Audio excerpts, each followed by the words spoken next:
So it's an exciting new world of water, and the really cool thing about all this is we're only at the beginning of our understanding of the water molecule.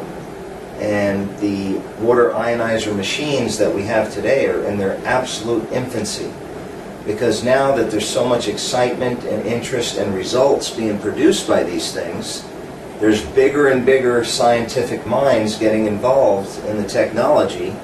And what we're going to see happen over the next 10 years is just going to be absolutely incredible. There's companies now that are working on using laser, sound waves, all different kinds of techniques outside of electricity to alter the water and come up with the same results. So I'm excited about it because conceptually, in the world of medicine, we have devolved to the point that what we do is that there's a symptom, we kill it. If there's a bad number, we change it. And nobody, quite frankly, cares enough to say, well, why did so-and-so have that symptom in the first place? Why did they have that abnormal number in the first place? And if you can go a little bit higher up on the evolutionary ladder and correct that, they never get the symptom. They never get the number. But sometimes, in order to advance, you have to go back. And instead of drinking soda, which will kill you, go see the demonstration of what a capful of ginger ale does to alkaline water. We keep going forward. New medicine, new medicine, new medicine.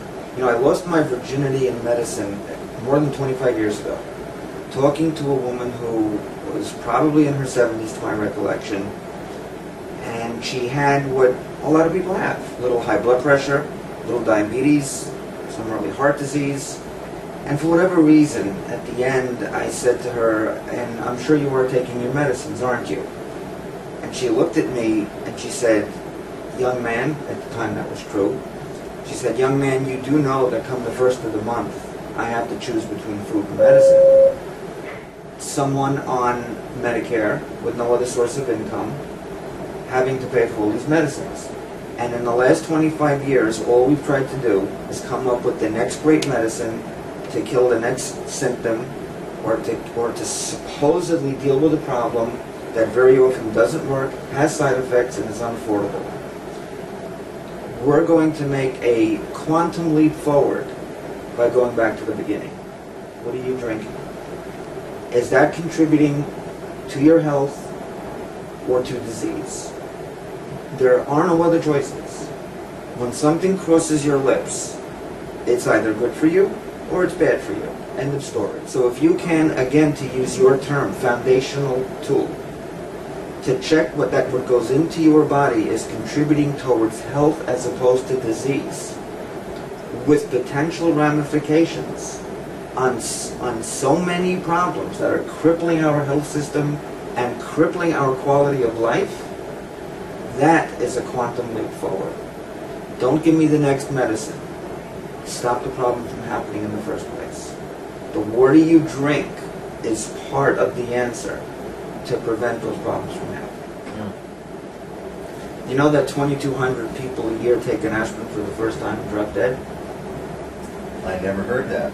Well, you don't hear about it because now you have Brand X. And in the litigious society we live in, you're not going to get much out of Brand X.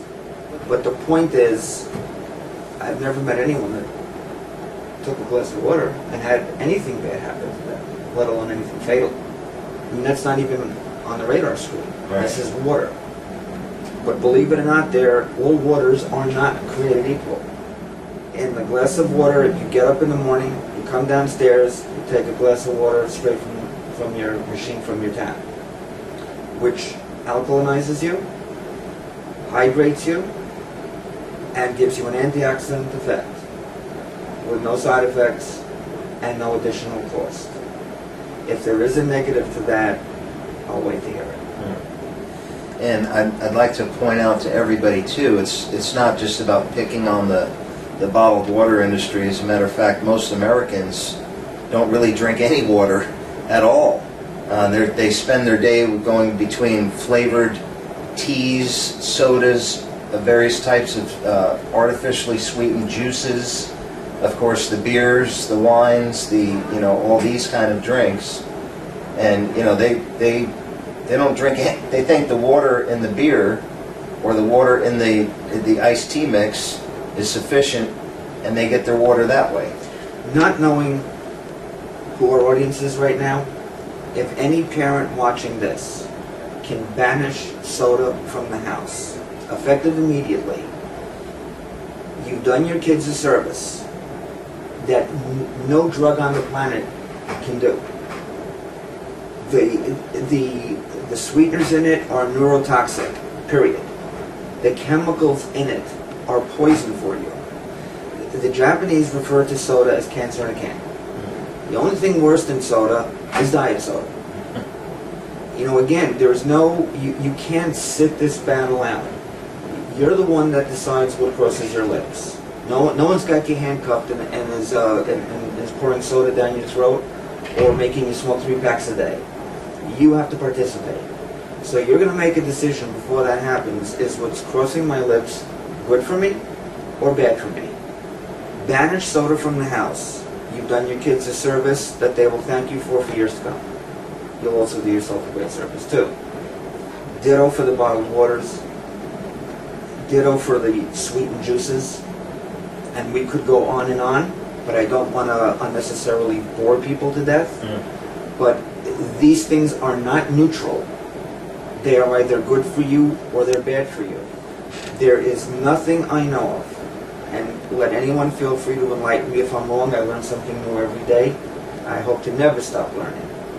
If there is anything out there that has the potential benefits that we've discussed in any one product, with no side effects, with no deleterious effects on you, that also, by the way, isn't going to put a significant crimp in your monthly finances, please let me know, because I think the whole world should know about that as well.